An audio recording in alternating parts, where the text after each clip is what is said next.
여호와는 위대하시니 지극히 찬양할 것이요 모든 신들보다 경외할 것이며 만군의 모든 신들은 우상이지만 여호와께서는 하늘을 지으셨음이로다. 존귀와 위엄이 그의 앞에 있으며 능력과 아름다움이 그의 성소에 있도다. 이스라엘아 들으라. 우리 하나님 여호와는 오직 유일한 여호와이시니 너는 마음을 다하고 뜻을 다하고 힘을 다하여 내 하나님 여호와를 사랑하라. 아멘.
이제 우리 하나님의 말씀을 함께 보겠습니다. 레위기서 8장 1절에서 13절에 있는 말씀입니다. 레위기서 8장 구약성경 156쪽입니다. 1절부터 우리 13절에 있는 말씀을 함께 받들어 읽겠습니다. 여호와께서 모세에게 말씀하여 이르시되 너는 아론과 그의 아들들과 함께 그 의복과 관유와 속죄제와 수송아지와 순양 2마리와 무교병 한 광주리를 가지고 온 회중을 회막문에 모으라. 모세가 여호와께서 자기에게 명령하신 대로 하매 회중이 회막문에 모인지라. 모세가 회중에게 이르되 여호와께서 행하라고 명령하신 것이 이러하니라 하고, 모세가 아론과 그의 아들들을 데려다가 물로 그들을 씻기고 아론에게 속옷을 입히며 띠를 띄우고 겉옷을 입히며 에봇을 걸쳐 입히고 에봇에 장식띠를 띄워서 에봇을 몸에 메고 흉패를 붙이고 흉패에 우림과 둠밈을 넣고 그의 머리에 관을 씌우고 그 관 위 전면에 금패를 붙이니 곧 거룩한 관이라. 여호와께서 모세에게 명령하신 것과 같았더라. 모세가 관유를 가져다가 성막과 그 안에 있는 모든 것에 발라 거룩하게 하고 또 제단에 7번 뿌리고 또 그 제단에 그 모든 기구와 물두멍과 그 받침에 발라 거룩하게 하고 또 관유를 아론의 머리에 붓고 그에게 발라 거룩하게 하고, 모세가 또 아론의 아들들을 데려다가 그들에게 속옷을 입히고 띠를 띄우며 관을 씌웠으니 여호와께서 모세에게 명령하신 것과 같았더라. 아멘. 성경 읽기 일정에 따라서 금주와 다음 주에는 레위기서의 말씀을 우리가 함께 묵상하게 되었습니다. 오늘은 8장을 중심해서 다음 세 가지를 말씀드리겠습니다. 첫째, 레위기란 뭐냐, 어떤 책인가. 둘째, 이 레위인의 핵심 인물인 제사장은 누구인가. 셋째는 제사장의 복음적 새로운 이해에 관해서 말씀을 드리려고 합니다. 레위기서를 이해함에 있어서 이 세 가지는 너무 중요합니다. 이것이 이해가 되지 않으면 레위기서를 그래서 막연히 어려운 책으로 생각하고 성경 읽기를 우리가 미루거나 또 멀리하는 그런 경향이 있다고 생각이 됩니다. 여러분들의 성경을 읽으시면서 제일 어려운 곳이 어디든가요? 아마 레위기라고 말할 수 있을 것입니다. 레위기 읽다 보면 이해가 안 된다고 그래서 출애굽기 다음에 레위기 건너뛰고 민수기로 가는 사람들도 있습니다. 잘 레위기서를 읽지 않고 읽어도 무슨 말인지 모르는 경우가 많습니다. 그만큼 레위기서가 거리감이 있다는 얘기입니다.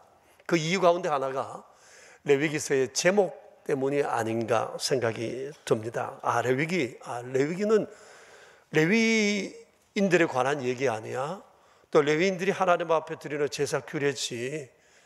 그러니까 그리스도인 된 우리와는 상관없는 옛날 얘기야, 그죠? 참고할 뿐이지라고 생각하는 사람들이 많습니다. 그렇지 않습니다. 이건 선입견입니다. 레위기서의 말씀을 준비하면서 하나님 앞에 기도했습니다. 주님, 우리가 제발 레위기서를 하나님의 말씀으로 보게 해주십시오. 사랑하게 해주십시오. 그리고 오늘 나를 향한 주의 음성으로 듣게 해주십시오. 기도하면서 준비를 했습니다. 그래서 저는 오늘 여러분들이 레위기서를 사랑할 수밖에 없는 바로 그 길로 여러분을 안내하려고 합니다. 기대가 되십니까? 마음을 여는 만큼 받게 될 줄로 믿습니다. 레위기서의 이 제목을 통해서 레위기서가 뭔지에 대해서 말씀을 드려야 할 것 같습니다. 이것만 풀리면 다 풀릴 수 있기 때문입니다. 레위기라고 하는 것은 본래 히브리어 성경 원전의 제목이 아닙니다. 히브리어 성경 원전 본래 제목은 와이크라입니다. 그런데 BC 3세기에 이 히브리어 성경을 헬라어로 옮기는 번역 작업이 있었는데 그게 70인경이라고 합니다. 70명의 사람들이 모여서 이 번역 작업을 했는데 그때 와이크라 이것을 의역을 해서 레위기서라고 하게 되었습니다. 제목은 정말 중요하거든요. 근데 제목에서 오는 이 중압감이 우리로 하여금 레위기를 거부하게 하는 경우가 있지 않나 생각합니다. 와이크라, 이 와이크라라고 하는 이 말의 뜻은 그리고 또 부르시다 이런 뜻입니다. 뭐를 하시고 그리고 부르셔서 뭘 하셨다 이런 말이에요. 그러니까 그리고 이것은 A와 B를 이어주는 접속사 역할을 하는 거예요. 레위기는 그걸 지금 말씀하고 있어요. 자, 그러면 레위기서 1장 1절을 한번 찾아보겠습니다.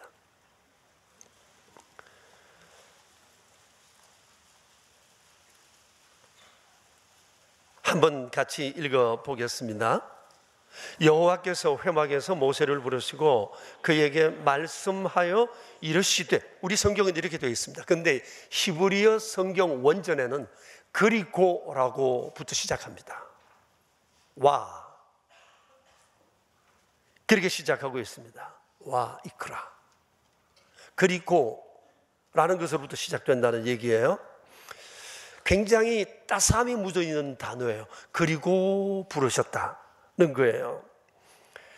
그러니까 이 레위기서는 출애굽기와 요 그리고라는 단어는 출애굽기와 레위기서를 이어주는 하나의 접속사 역할을 한다고 볼 수가 있어요. 여러분, 출애굽기 마지막 부분이 뭐죠? 성막을 짓고 난 다음에 하나님 앞에 봉헌하는 봉헌식에 관한 내용이에요. 출애굽기 40장 마지막 절을 한번 읽어볼까요? 마지막 절, 낮에는 여호와의 구름이 성막 위에 있고 밤에는 불이 그 구름 가운데에 있음을 이스라엘의 온 족속이 그 모든 행진하는 길에서 그들의 눈으로 보았더라. 여러분, 대단한 광경이잖아요. 자신들의 손으로 하나님 명령 따라 성막을 지었는데 성막 가운데 하나님이 계시는 증거가 나타내 보이는 겁니다. 야, 정말 하나님이 우리가 사는 이 땅에 우리와 함께 이곳에 계시는구나, 이런 생각하면서 그들의 가슴이 굉장히 앞으로 하나님과 함께할 세월에 대한 기대감이 있으리라고 생각합니다. 그때 하나님께서 모세에게 와이크라 하신 거예요. 성전 봉헌식을 마치고 난 다음에 정말 뜨거운 감격 속에 있을 때 하나님께서 그리고 모세를 부르셨다는 거예요.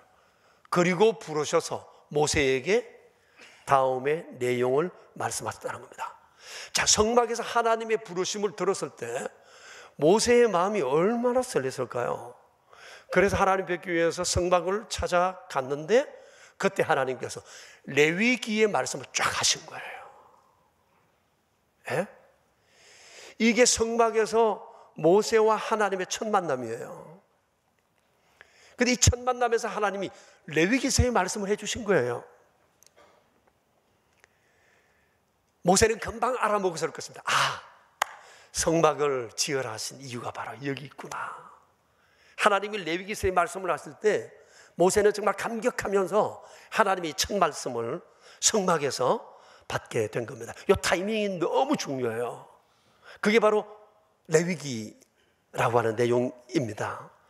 자, 그날 모세에게 레위기서를 말씀해 주셨던 장소가 어디라고 그랬어요? 1장 1절에 회막이라고 그랬어요. 이 회막이라는 말은 성막의 다른 말이에요. 왜 구태 하나님께서 성막을 회막이라고 하셨을까? 이 회막이라는 단어를 우리말로 그대로 풀어보면 만남의 장소라는 뜻이에요. 하나님과 그 백성들이 만나는 장소라는 겁니다. 그런데 RSV라고 하는 아주 유력한 영어 성경본이 있는데 이 RSV에서는 이 회막을 The Tent of Meeting이라고 썼어요. 미팅하는 장소라는 뜻이에요. 만남의 장소라는 그런 뜻입니다. 여러분, 예배를 미팅이라고 그러니까 확 다가오지 않아요? 예배는 하나님과 미팅하는 것이라는 그런 얘기예요. 여러분, 미팅 아시죠? 미팅 많이 해보셨나요? 미팅. 하나님께서 회막에서 모세를 만나시고 그곳에서 하나님께서 모세를 처음으로 만나셨어요. 만나시고 모세와 미팅하시면서 제일 먼저 주신 말씀, 그게 바로 레위기서라는 얘기예요. 이 레위기서는 하나님과의 성막에서 만난 첫 미팅에 관한 얘기예요. 여러분, 다른 사람들 첫 만남의 미팅의 얘기 궁금하지 않아요? 듣고 싶지 않아요? 그게 레위기서라는 겁니다. 그 레위기서가 이게 보통 흥미로운 얘기가 아닌 거라는 겁니다. 자, 그러면 그날 하나님과 모세가 만나서 나누었던 레위기서의 핵심 내용이 뭘까? 뭐 여러 가지로 얘기하는 분들이 많지만 제가 성경을 이번에 다시 보면서 제가 본 레위기서의 핵심 내용은 이겁니다. 성막에서 나와 미팅하자는 거예요. 회하자는 거예요. 회. 성막에서 나와 미팅하자. 미팅하고 싶다, 너희와. 이것이 레위기서의 핵심 내용입니다. 하나님이 우리에게 프로포즈 하신 겁니다. 기가 막힌 얘기가 아닐 수 없습니다. 레위기서를 이런 시각으로 봐야 레위기서가 흥미롭고 재미가 있는 겁니다. 아, 레위기서는 하나님과 구원받은 백성들의 미팅에 관한 얘기구나. 그러면 더 이상 레위기는 구약의 얘기가 아니에요. 레위인들만의 얘기가 아니에요. 구원받은 하나님의 백성과 하나님 사이의 미팅의 얘기예요. 그래 얼마나 마음이 설레는 말씀인지 모릅니다. 자, 그런데 하나님께서는 레위기서를 통해서 하나님의 속마음을, 미팅할 때까지는 하나님의 속마음을 다 드러내 보이셨어요. 여러분, 하나님이 좋아하시는 미팅 타입이 레위기서에 고스란히 기록되어 있습니다. 일반적으로 데이트할 때, 미팅할 때 제일 속타는 게 뭐죠? 저 사람 마음을 도무지 모른다는 것 아니에요. 그럼 뭐 마음을 좀 알면 확 잡겠는데, 그래서 소개팅 해준 사람한테 물어도 보고 주변에 물어보고 저 사람 좋아하는 거, 관심사 뭐 이런 것들을 막 알아서 대시를 하고 싶은데 잘못하다가 헛다리 짚는 것 아니냐 이래가지고 좀 염려될 때가 있잖아요. 근데 하나님께서는요, 미팅을 초청하시고 하나님이 원하시는 미팅에 관한 속마음을 레위기서를 통해서 확 드러내 보이셨다는 겁니다. 이 하나님의 속마음의 핵심이 레위기서에 뭐라고 기록되어 있는지 아세요? 이렇게 예배하라. 그리고 이렇게 거룩한 삶을 살라. 이게 레위기서의 핵심이에요. 이게 하나님의 속마음입니다. 하나님은 속을 확 보여주시고 미팅하자는 거예요. 여러분, 우리가 이렇게 하나님의 속살을 다 보고도 하나님의 마음을 사로잡지 못하면 우린 정말 미련하다, 미련한 사람이다, 그런 생각을 하지 않을 수가 없습니다. 자, 여러분, 이래도 레위기서가 지루한 책인가요? 우리의 관심사 밖에 있어야 할 책인가요? 나와 상관없는 책인가요? 그렇지 않죠. 얼마나 소중한 하나님과 나와 만남을 이어주는, 하나님의 속을 확 보여주는 그런 말씀인지 몰라요. 자, 구약시대 때는 이 하나님의 백성들과의 하나님 사이의 미팅을 주선해 주는 사람이 있었어요. 그 사람이 제사장입니다. 제사장입니다. 오늘 우리가 읽은 레위기서 8장에 이에 관한 내용이 기록되어 있는데, 이 8장의 내용은 제사장들이 미팅 라이센스를 얻기 위해 반드시 거쳐야 하는 이 필수 과정에 관한 내용입니다. 다시 말씀드리면, 제사장이 하나님과 백성 사이를 이어주기 위해서 제사장이 필요한데, 그냥 미팅 성사시킬 수 있는 게 아니라는 겁니다. 라이센스가 있어야 돼요. 제사장이 미팅 라이센스를 얻는 그 과정, 필수 과정에 대한 내용이 바로 이 레위기서 8장 내용이라는 거예요. 그 핵심이 위임식입니다. 위임식. 오늘 우리가 읽은 성경에는 나오지 않지만 22절, 28절, 29절 그리고 33절 보면 위임식이라는 단어가 계속 나오고 있어요. 위임식이라는 얘기 많이 들어보셨죠? 위임식이 뭐죠? 여기서 저쪽에 권한을 위임하는 것을 공식적으로 공포하는 예식, 이게 위임식이에요. 그러면 누구에게서 누구에게 권한을 위임한다는 거죠? 모세에게서부터 제사장에게 위임하는 거예요. 지금까지 이스라엘의 모든 것, 주의 백성의 모든 것은 모세가 총괄했습니다. 모세는 기름 부음을 받지 않고 제사를 집행한 유일한 사람이에요. 그런데 이제 하나님께서 성막을 지으시고 난 다음엔 모세가 지금까지 하던 이 제사의 모든 것을 제사장을 세워 그에게 위임시키라는 거예요. 이걸 공식적으로 진행하는 내용이 오늘 8장에 나오고 있습니다. 이 위임식 절차가 굉장히 세세하고 얼마나 준엄한지 몰라요. 여러분 35절을 한번 보실까요? 8장 35절 보시면 뭐라고 되어 있습니까? 예, 이대로 명령하신 대로 준행하지 않으면 사망이라고 그랬어요. 사망. 그러니까 라이센스를 얻는, 이 미팅 라이센스를 얻는 이 과정이 보통 어려운 일이 아니라는 거예요.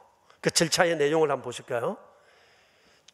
이 위임식은 일단 하나님의 회막 앞에서 이루어져야 돼요. 모든 것을 미리 준비해 와서 모든 백성들을 회막 앞에 모아서 백성들 보는 앞에서 공식적으로 이 일을 해야 돼요. 내용을 보십시오. 먼저 몸을 씻어야 해요. 모세가 몸을 씻깁니다. 그리고 지난주에 우리가 보았던 출애굽기 28장에 있는 내용, 거룩한 옷, 예복을 그에게 순서대로 하나하나 입힙니다. 그리고 난 다음에 속바지를 입힙니다. 그리고 나서 대제사장과 제사장 자신을 위한 제사를 드리는데 속죄제, 번제, 화목제 제사를 드립니다. 며칠을 드려요? 33절 이하에 보면 며칠을 드린다고 그랬어요? 7일을 밤낮주야 하나님 앞에 제사를 드려야 했습니다. 이렇게 해서 위임식을 마치게 되면 제사장은 하나님과 백성의 미팅을 주선할 수 있는 라이센스를 가지게 되는 겁니다. 이제부터 다양한 예배가 드려지게 되고 하나님으로부터 풍성한 약속을 성막으로부터 끊임없이 공급받게 되는 겁니다. 자, 보십시오. 하나님께서 절차와 예식을 얼마나 중요하게 생각하셨는가. 왜 위임식이라는 이 복잡하지만 이 절차를 진행해야 했느냐. 그것은 바로 이 공식적인 절차를 통해서 자격을, 제사장이라는 자격을 부여하기 위해서라는 것입니다.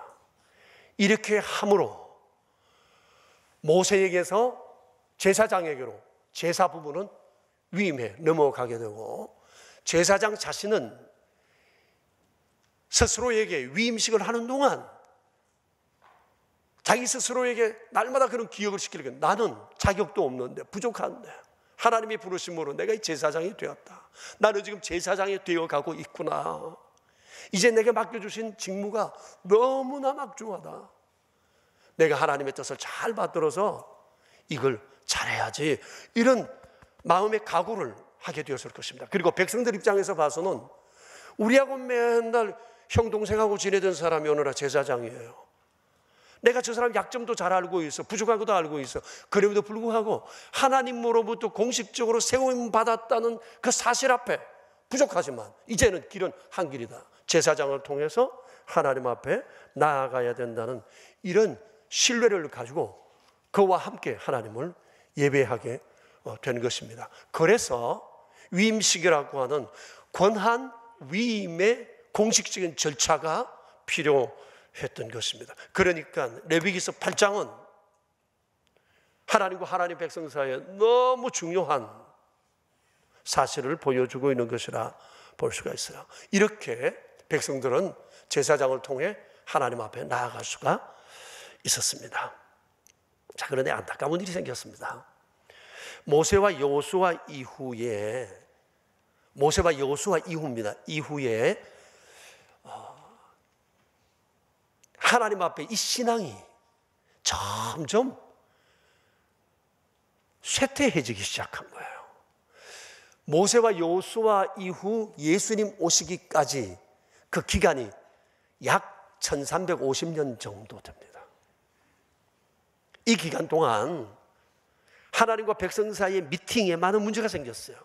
제사장과 대제사장이 아주 타락했어요.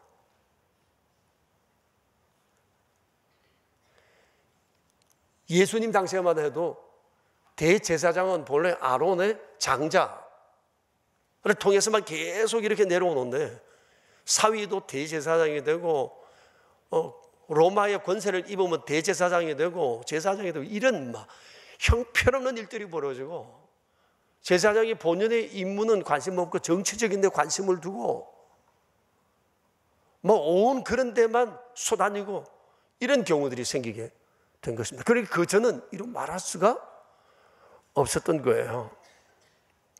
무엇보다도 그들이 하나님 앞에 예배 드리는 걸 부담스러워했습니다. 그러다 보니까 예배가 형식에 그쳤고 예배를 빨리 해치워야 되겠다고 생각하는 예배에 대한 속성, 빨리빨리 해치우자는 속성주의가 팽배하게 되었고 그러다 보니까 하나님께 예배 드리는데 폐단이 생겼습니다. 흠 있는 재물 드리고 저는 것 하나님 앞에 대충 재물을 준비하고 예물을 준비하는 그런 경향들이 있게 된 것입니다. 그리고 자기들이 필요할 때만 하나님을 찾았습니다. 이러는 동안 개인과 나라는 흥망성쇠를 거듭했고 급기야 마지막에는 거의 끝없는 내리막길을 향해 가고 있었습니다. 어떤 사람들은 말합니다. 역사는 투쟁의 결과다. 그래서 지금도 끊임없이 힘 있는 사람이 역사를 지배한다는 생각 때문에 곳곳에서 힘을 키우고 힘을 자랑하고 힘을 경쟁하고 힘을 드러내는 일들이 지금 곳곳에서 군비 경쟁과 함께 일어나고 있는 것입니다. 역사는 투쟁의 결과다라는 것이 세상적 이론이지만 여러분 성경을 보면 그게 아닙니다. 역사는 하나님과의 관계에서 결정된다라고 하는 겁니다. 성경을 보세요. 지금도 그렇고 앞으로도 그렇습니다. 하나님을 믿는 자라 믿지 않는 자라 모두가 다 하나님과의 어떤 관계에 있느냐에 따라서 운명이 흥망성쇠가 결정된다고 하는 사실이에요. 그래서 선지자들이 나라가 무너지고 했을 때 그들이 끊임없이 외친 것이 하나 있습니다. 예배 회복이었습니다. 예배를 회복이라는 거예요. 성경에 나오는 선지자들의 메시지의 핵심은 예배 회복이었습니다. 그래서 선지자들로부터 통렬한 비판을 받고 백성들이 번쩍 차리고 하나님 앞에 반짝 예배 잘 드려야지 하다가 또 식어지고 또 예배 잘 드려 또 식어지고 이런 일들이 계속되다가 영적 암흑 시대를 걸어가게 된 것입니다. 그때 하나님께서 새 일을 행하셨어요. 예수님을 통해서 신앙의 판을 새로 짜셨어요.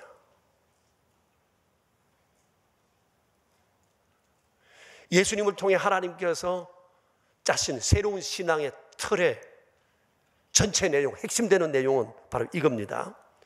하나님께서 예수님을 통해 공생애를 살게 하시고 십자가에서 피의 제사를 드리심으로 예수님을 큰 대제사장으로 삼으시고 이제는 예수님이 큰 대제사장 되셨다는 사실을 믿는 많은 사람은 아무 공로 없이 제사장으로 세우시겠다는 거예요. 이것이 구약을 끝내고 새로운 시대를 향하는 하나님의 공식적인 선포입니다. 다시 띄워주세요. 이 내용을 같이 한번 읽어봅시다.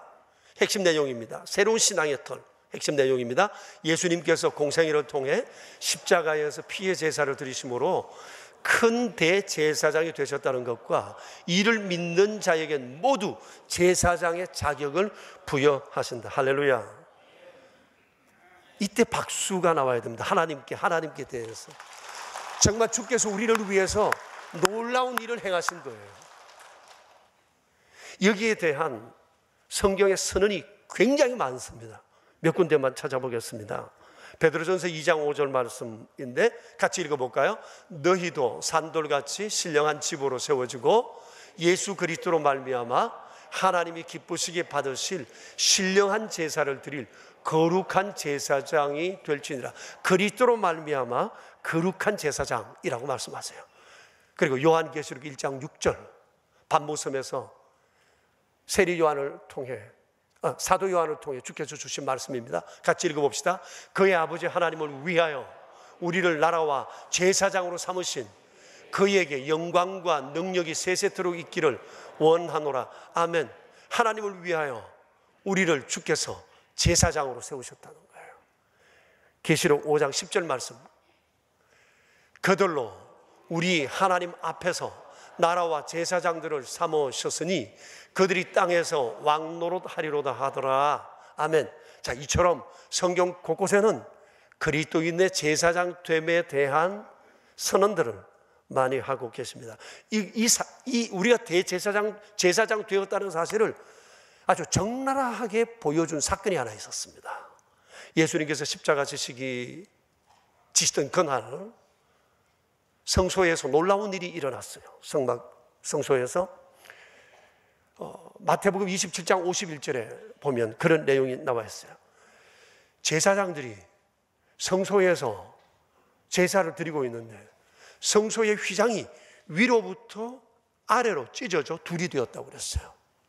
이 휘장은 지성소와 성소를 가로막고 있던 휘장이었어요. 이 지성소에는 하나님이 임재하시는 바로 그 장소라 대제사장도 1년에 한 번밖에 못 들어갑니다. 그냥 들어가거나 보려고 했거나 하다간 적사하는 곳입니다. 그런데 성소에 있던 제사장들이 자기 눈앞에서 휘장이 찢어져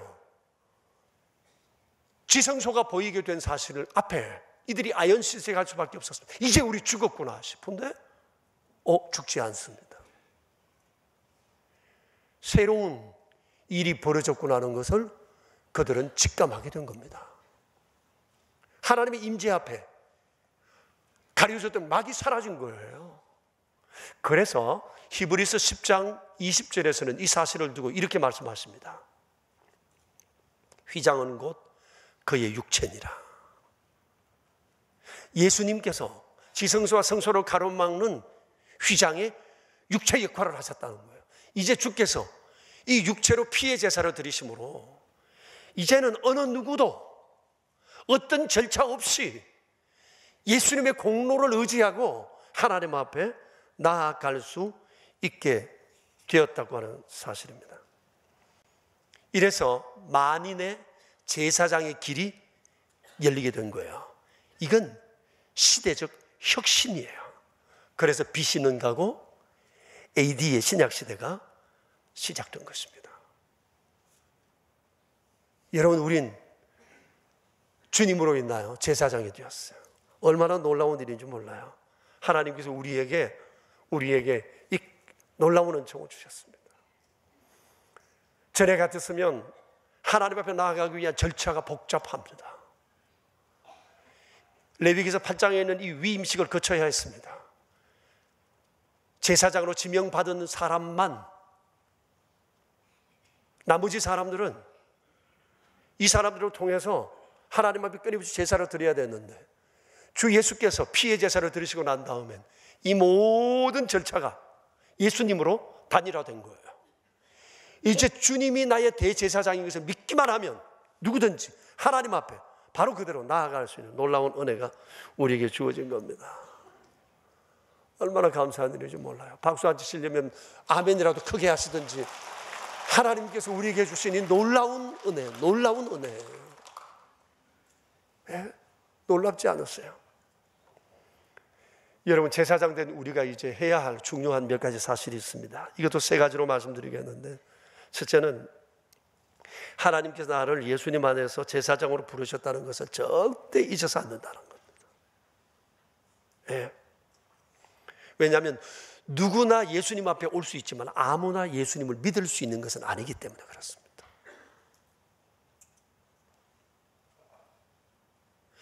누구나 예수님 앞에 올 수는 있는데 아무나 예수님을 믿을 수 있는 것은 아니에요. 에베소서 1장 3절에 보면 이렇게 말씀하고 계십니다. 창세전에 하나님께서 우리를 그리스도 안에서 택했다고 말씀하세요. 우리가 하나님을 택하는 것이 아니라 하나님이 우리를 택하시는 거예요. 하나님께 택함 받은 사람이 아니면 예수를 믿을 수가 없어요. 우리는 여기 나와 있는 것 자체가 이미 택함 받은 자예요. 전부 다 택함 받았으니까 택함 받는 것은, 예수 믿는 것은 누구나 아무나 선택할 수 있는 일이라고 생각하는데 아니에요. 아무나 믿을 수 없어요. 주님이 믿게 하신 자여야만 믿을 수 있게 되는 겁니다. 내 안에 믿음이 생긴 것은 주님이 믿을 수 있는 믿음을 주셨으니까 믿는 거예요. 붙잡을 수 있는 끈을 주셨으니까 붙잡을 수 있는 거지, 내가 그 끈을 쟁취하는 게 아니라고 하는 겁니다. 그래서 나를 하나님 앞에 이렇게 설 수 있도록 해주신 이 놀라운 하나님의 은혜, 값없이 주신 이 은혜를 우리가 잊지 말아야 한다라고 하는 겁니다. 둘째는 예배자로 살아야 합니다. 하나님은 우리의 예배를 원하세요. 우리와 미팅하기를 원하세요. 진정한 미팅을 원하세요. 바로 그 예배, 그 미팅, 그걸 주님은 하고 싶어 하세요. 이미도 말씀드렸지만 예배는 하나님께서 우리를 구원하신 목적이 있어요. 출애굽기 봤죠? 출애굽을 시키신 목적이 뭐예요? 예배예요. 성막을 만들라 하신 이유가 뭐예요? 예배예요. 제사장을 세운 이유가 뭐예요? 예배예요. 레위기서를 주신 이유가 뭐예요? 예배예요. 선지자들을 통해서 그토록 주께서 메시지를 전하신 이유가 뭡니까? 예배 잘 드리라는 거예요. 예배예요. 예배 회복이에요. 예배예요. 제사장 된 우리가 해야 할 가장 중요한 것은, 최고의 가치는 예배입니다. 그런데 우리가 주님 앞에 지금도 예배 드리고 있지만 우리가 드리는 이 예배에서 경계해야 할 게 있습니다. 그게 바로 예배 속성주의입니다. 오늘날 많은 예배가 사람 편의주의로 드리고 있습니다. 시간도, 예배 방법도 사람 중심으로 드려지는 예배가 많습니다. 사람이 얼마나 늦게 있는 예배를 하느냐, 사람들이 어떻게 좀 더 나이스하게 다가갈 수 있는 예배를 하느냐. 그래서 하나님이 원하시는 예배가 아니라 내가 원하는 예배를 내가 디자인해서 예배 드리려 하는 경향이 너무 많습니다. 여러분, 구약시대 때 하나님의 백성들이 하나님 앞에 제사 드린 것 한번 생각해 보세요. 그 과정을 생각해 봐요. 짐승을 키우면서 요 놈은 하나님께 제물로 바칠 놈 하고 구별해서 키웁니다. 근데 제물 드릴 때 1년 된 수송아지, 수양, 수염소 그랬잖아요. 얼마나 애지중지 키우겠어요. 키우다가 1년쯤 되면 빨리 하나님 앞에 드리고 싶은 마음이 생기지 않겠어요? 요놈 1년 더 지나기 전에 빨리 하나님 제단 갖다 바쳐야지. 그런 기대하는 마음이 그들 마음속에 있었어요. 예배 드릴 때 가서 안수하고 그걸 잡아 죽이면서 내 대신 죽는 저 제물 바라보면서 하나님 앞에 자신의 간절함을 드러내었습니다. 가죽을 벗깁니다. 각을 뜹니다. 내장을 꺼냅니다. 불태웁니다. 그리고 피를 조심스레 받아 제단의 제사장들에게 가져가서 뿌립니다. 올려놓고 태웁니다. 연기가 올라갈 때 하나님께서 내 믿음을 저렇게 받으신다 생각하면서 그 자리를 떠날 수 없어 기다리고 있는 사람도 많았을 것입니다. 예배 시간이 얼마나 됐을까요? 온갖 성심이 거기 묻어 있는 겁니다. 정성과 시간이. 근데 오늘날 우리 예배는 어때요? 반성해야 할 게 너무 많습니다. 여러분, 예컨대 예배를 미팅이라고 그랬죠. 그럼 미팅을 한번 예를 들어 보십시다. 여러분, 미팅 해보셨으니까 미팅 솜씨꾼들이시죠? 미팅 많이 해보셨죠? 아니, 다 지나간 거니까 뭐 했다 그래서 뭐 탈나는 건 아니니까. 그럼 미팅할 때 제일 중요한 게 뭐예요? 제 생각엔 설렘과 기대입니다. 오늘 내가 그 사람을 만난다. 그래서 다듬는 겁니다. 이거 지갑도 채우고 오늘 내가 그를 만난다. 설렘과 기대. 그리고 절대 시간에 늦지 않습니다. 먼저 가서 기다립니다. 그리고 만나면 시선을 그에게만 둡니다. 그리고 귀를 열고 그의 하는 말을 듣습니다. 그리고 맞장구를 칩니다. 이러면 미팅 잘하는 거예요. 제가 제 아들한테 늘, 야, 아빠가 미팅 도사다. 내게 좀 물어라. 내가 늘 얘기합니다만은 그렇게 미팅을 하잖아요. 그런데 미팅 하러 왔는데 보니까 시간도 늦어. 오자마자 시선은 내게 안 두고 스마트폰이라 뒤적거리고 내 한번 쳐다보고 스마트폰 한번 보고 또 시계 보고 자꾸 집에 돌아갈 시간만 한다면 속이 불편해지기 시작하면서 속에서 쌍소리가 올라옵니다. 나쁜 새끼, 나쁜 놈, 이 나쁜 여자, 지가 뭔데 나를 불러놓고 이렇게 홀대하는 거야? 기분 나쁘게. 이런 생각 안 들겠어요? 이런 놈 다시 보고 싶겠어요? 내 예배 한번 생각해 봐요. 어때요? 하나님 앞에 이런 예를 갖추고 있습니까? 설렘과 기대가 있습니까? 우리가 주 앞에 드리는 예배 시간 먼저 와 기다립니까? 시선을 주님께 둡니까? 귀를 열고 주의 말씀을 아멘으로 받을 준비가 내게 되어 있습니까? 예배 시간에 들락날락하고 마치기도 전에 나가고 올 때는 느긋하고 갈 때는 신속하고. 여러분, 하나님이 우리에게 이처럼 하찮은 분이 아니시잖아요. 하나님이 대충 해도 될 분이 아니시잖아요. 하나님이 그렇게 우리에게 홀대받고 싶어 하시겠어요? 아니잖아요. 좀 느긋해 할 수 없나요? 오직 주만 바라볼 수 없나요? 먼저 와서 기다릴 수 없나요?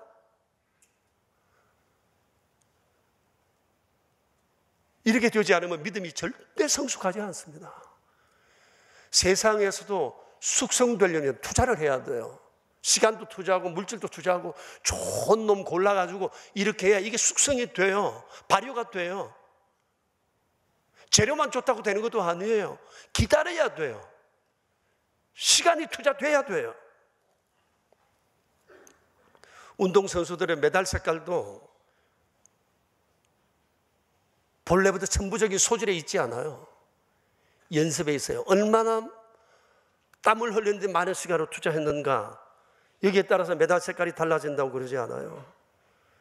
우리의 믿음과 삶도 정말 숙성되기를 원한다면 투자해야 합니다. 그래서 가장 기본은 예배입니다. 예배 속성주의를 경계해야 합니다. 거룩한 습관은 하루아침에 만들어지지 않아요. 그렇기 때문에 경건을 훈련하고 시간을 투자해야 합니다. 몸에 배게 해야 합니다. 몸에 배지 않은 것은 힘이 없어요. 제사장의 생명은 예배입니다. 그래서 우리는 반드시 예배의 성공자가 되어야 합니다.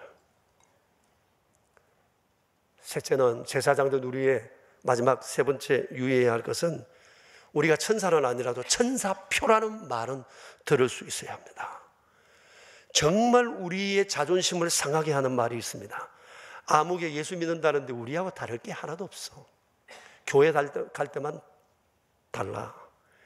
신앙은 좋은지 모르지만 말하는 거나 행동하는 거나 섬섬이가 하는 짓이 좀 그래. 이거 정말 우리 속 상하게 하는 얘기입니다. 여러분, 만일 우리 기독교 신앙의 목표가 내가 예수님 믿어 천국 가는 것이라면 구원 교리만 잘 알면 됩니다. 그런데 우린 제사장입니다. 제사장은 하나님과 세상 사이에 다리를 놓는 사람입니다. 나만 예수 믿어 천국 가는 게 목적이 아니고, 주님은 우리를 통해 세상 사람에게 다리 놓아 그들로 하여금 예수 잘 믿는 사람 되게 하는 거예요. 그런데 내 행동이, 내 말이 그 침돌이 된다면 이 죄를 어떡할 겁니까? 나를 볼 때, 사람들이 나를 볼 때 예수님이 생각나고 저 사람 때문에 나 교회 가고 싶다는 생각이 들어야 되지 않겠습니까? 그 사람 참 믿음 좋네, 하는 짓도 이쁘네, 사람 좋네, 이런 소리 들어야 세상에 하나님과의 다리를 놓아주는 미팅 주선할 수 있는 사람이 되잖아요. 이 라이센스도 주었는데 라이센스를 한 번도 써먹지를 못해. 이 중매제의가 인기가 떨어졌어. 신뢰가 안 생겨.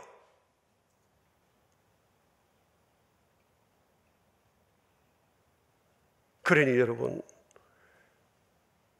좋은 부모, 좋은 자식, 좋은 아내, 좋은 남편, 좋은 이웃, 좋은 친구, 좋은 직장인, 천사편에 이런 소리를 우리가 세상 사람들로부터 들을 수 있어야 합니다. 이것은 우리의 인기를 위해서가 아닙니다.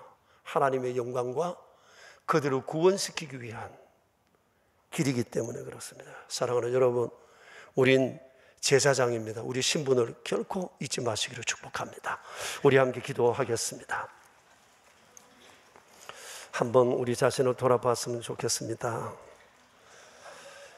주님이 우리를 예수님을 믿게 하기 위해서 얼마나 값진 애를 쓰셨는지 모릅니다. 그런데 우리가 주께서 이렇게 주신 은혜를 값싼 은혜로 만들었어야 되겠습니까? 우리가 다 공짜로 얻은 은혜지만 그렇다고 이 은혜를 쉽게 생각하면 안 되잖아요. 정말 주님 앞에 감사 많이 해야 하고 예배가 진정한 예배 되도록 마음 기울여야 되고 세상에 다리 놓는 사람으로 살아가야 합니다. 이게 제사장의 도리입니다. 우리 이 시간 주님 앞에 이런 믿음으로 살기를 소망했으면 좋겠습니다. 합심해서 우리 기도하며 나가겠습니다. 하나님, 우리 아버지, 심히도 연약하고 부족한 허물진 우리 주님께서 우리를 사랑하시어 거룩하고 복된 자리에 서게 하셨습니다. 영원한 천국 백성 되게 하셨습니다. 하나님의 자녀 되게 하셨습니다. 아무런 공로 없이 주님, 이 은총의 자리에 우리를 들이시니 감사합니다. 주여, 이 사실 우리가 날마다 기억하고 감사하고 감격하며 살아갈 수 있도록 주님 은혜 내려 주시옵소서. 오 주여, 베푸신 은혜 감사합니다. 너무나 그 사랑을 감사합니다. 주님, 이제 우리가 내는 사랑 아버지를 영원롭게 드릴 수 있도록 주님 저희를 붙들어 주시옵소서.